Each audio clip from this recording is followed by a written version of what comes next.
Welcome to Civics and Coffee. My name is Alicia, and I am a self-professed history nerd. Each week, I'm going to chat about a topic on U.S. history and give you both the highlights and occasionally break down some of the complexities in history and share stories you may not remember learning in high school, all in the time it takes to enjoy a cup of coffee.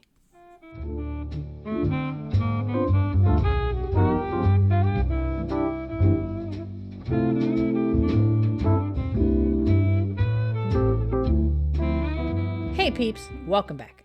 This week we are diving into another bloody conflict in U.S. history, the Northwest Indian War.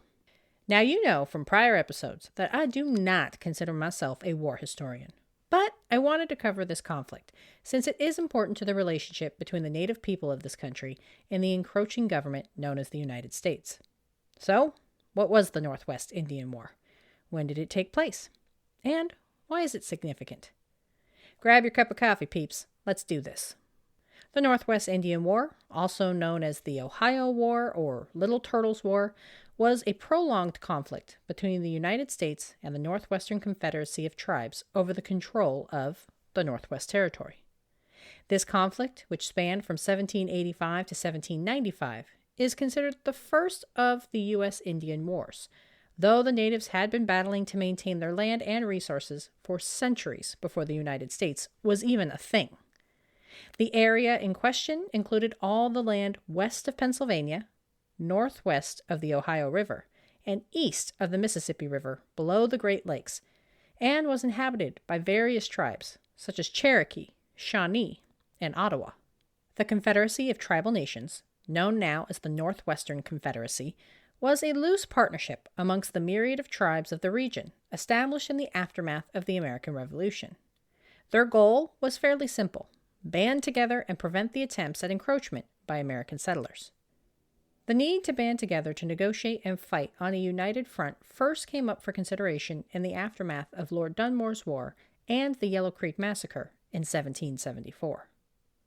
In one of the more horrific events in United States history, the Yellow Creek Massacre saw the slaughter and mutilation of 13 members of the Mingo tribe, whereby Virginia frontiersmen shot undefended individuals.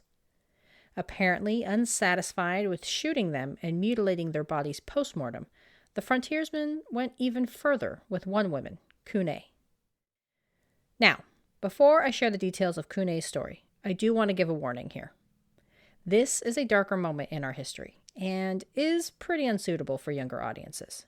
I would suggest skipping ahead or listening and deciding for yourself whether you think any of the younger listeners can handle it. I'd say skip about 10 to 15 seconds. Cooney, who was pregnant at the time, was strung up by her wrists and impaled. Her unborn child was then removed from her womb and scalped, because nothing says let's make peace like taking the scalp of a baby. The men responsible were never brought to justice. Okay, this is the end of the story of Cooney. If you skipped, welcome back. At the conclusion of the American Revolution and the signing of the Treaty of Paris in 1783, Britain officially ceded their claim on the land in the Northwest Territory. But the native people who resided in the territories under consideration were not at the table during the negotiations and therefore were unable to fight for their cause. Now, of course, you shouldn't have to fight for legitimacy over land you and your ancestors had lived on for centuries, but as history has taught us, this was not the position of the United States government. As a brand new country with little financial resources and infrastructure, the United States was looking to avoid the costs of war and negotiated the Treaty of Fort Stanwix in 1784.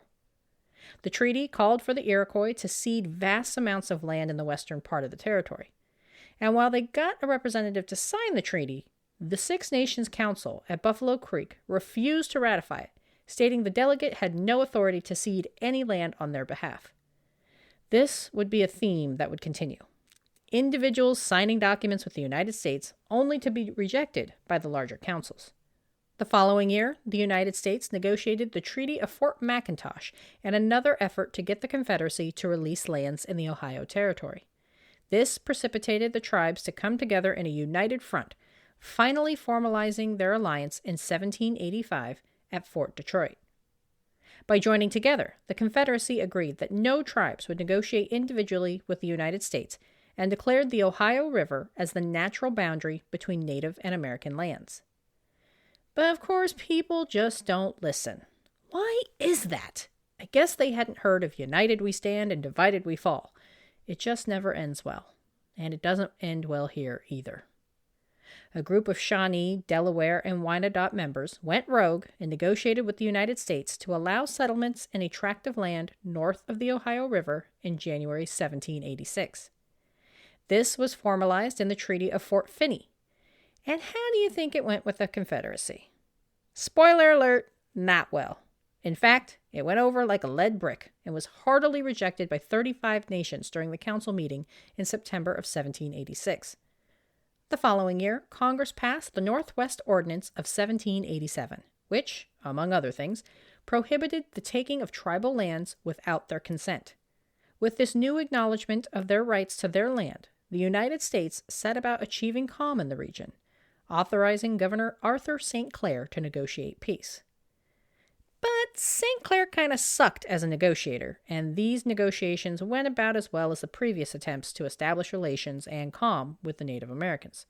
In other words, the United States continued to push for more territory firmly held within Native control, and the Confederacy maintained their belief that the United States was untrustworthy and was attempting to steal their homeland without adequately addressing their concerns.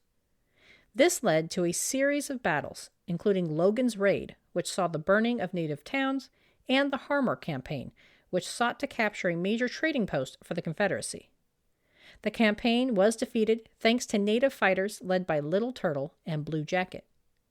Little Turtle, a Sagamore, or war chief, of the Miami people, was known for his military capabilities and earned a reputation during the American Revolution, where he fought back against a French incursion.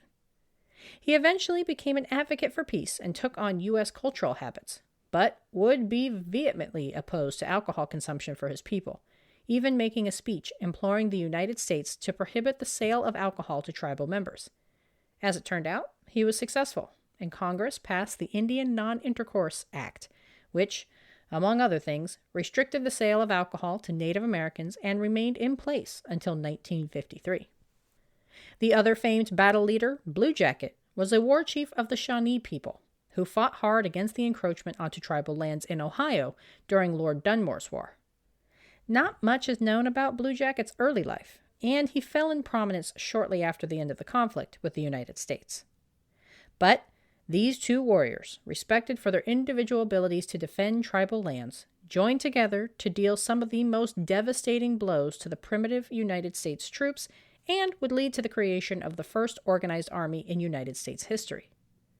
Come the morning of November 4th, 1791, Little Turtle and Blue Jacket, along with a force of around 2,000 Confederacy tribesmen, descended on a camp of roughly 1,500 U.S. troops and 200 camp followers in what came to be known as St. Clair's defeat. Unable to properly set up a defense, the native army quickly decimated the camp, leading to almost 900 deaths. This defeat would be the largest and most significant conquest perpetrated by Native Americans in the literally dozens of wars that followed. Never again would the native inhabitants be able to mount such a successful campaign against the United States. This monumental defeat enraged new President George Washington. In response, he implored Congress to sufficiently fund an army for the nation's defense. Congress agreed and established the Legion of the United States, which served as a reorganization and expansion of the previous Continental Army, and it increased military pay. There were a number of attempts to achieve a peaceable end to the conflict, but neither side was willing to cave on their central points. The Confederacy demanded the United States acknowledge a treaty they previously signed with Great Britain in 1768 that established the Ohio River as the proper land boundary. But the United States delegation countered that there had already been settlements made in northern Ohio, and they could not afford to resettle these families, but they could afford an army to decimate Native Americans.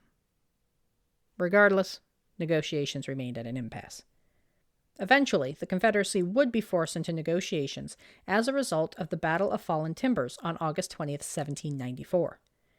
After spending the better part of 2 years in training and refortifying forts, the Legion of the United States, led by General Anthony Wayne, marched towards the Maumee River near Toledo, Ohio. Apologies if I said that incorrectly. Originally set up as an ambush by the Confederacy led by Blue Jacket and Little Turtle, the Legion was able to encircle the tribal forces, who retreated and headed towards Fort Miami, a British stronghold. Up until this point, the British had been providing assistance to the Confederacy, hoping to leverage the natives' victories on the field into a new negotiation with the United States over the control of the same territory. However, increasing tensions with France caused Great Britain to rethink their approach, and instead of continuing their aid of the Confederacy, they stepped back. When Little Turtle, Blue Jacket, and others arrived at Fort Miami, they found themselves locked out and unable to access the protections of the military post. Within months of the Battle of Fallen Timbers, the United States and Great Britain signed the Jay Treaty, which required Great Britain to withdraw from the Great Lakes area and opened up some British territory to American trade. This treaty, ratified by Congress, provided a clear sign to the Native American Confederacy. Great Britain could no longer be relied on for support. This, along with the defeat at Fort Miami, proved pivotal in changing the tide of the war in the United States' favor. Not only did the Confederacy lose warriors, they now began to distrust each other and the British. Running out of options, they moved forward with negotiating a peace treaty.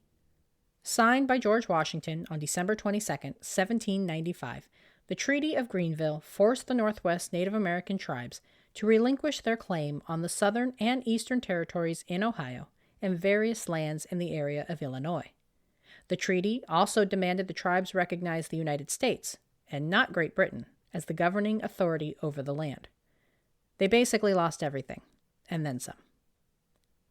Prior to the war, known by many names, the United States saw no need to establish an organized official militia to respond to conflicts, believing everyday citizens would be prepared and able to take up arms in the cause for defense. But in the aftermath of the defeats, the United States would pursue a policy of not only establishing a professional army, but of forced removal of Native people from their land. And so began a long history of Native tribes being subjugated to the imperial whims of the invading settlers. We'll be coming back to examples of these atrocities in upcoming episodes. And before I sign off this week, I want to make sure that you join me for the final chapter of Wonder Women Wednesday as we say goodbye to Women's History Month. I think you will really enjoy the chosen topic.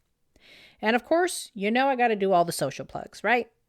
Follow the podcast on Instagram at Civics and Coffee, all one word, on the Twitter at CivicsPod, and the Facebook page Civics and Coffee. As always, you can get show notes, information on how to support the pod, and request a topic for yourself by visiting the website at www.civicsandcoffee.com. Thanks for tuning in, and I hope you enjoyed this episode of Civics and Coffee. If you want to hear more small snippets from American history, be sure to subscribe wherever you get your podcasts. Thanks for joining me, and I look forward to our next cup of coffee together.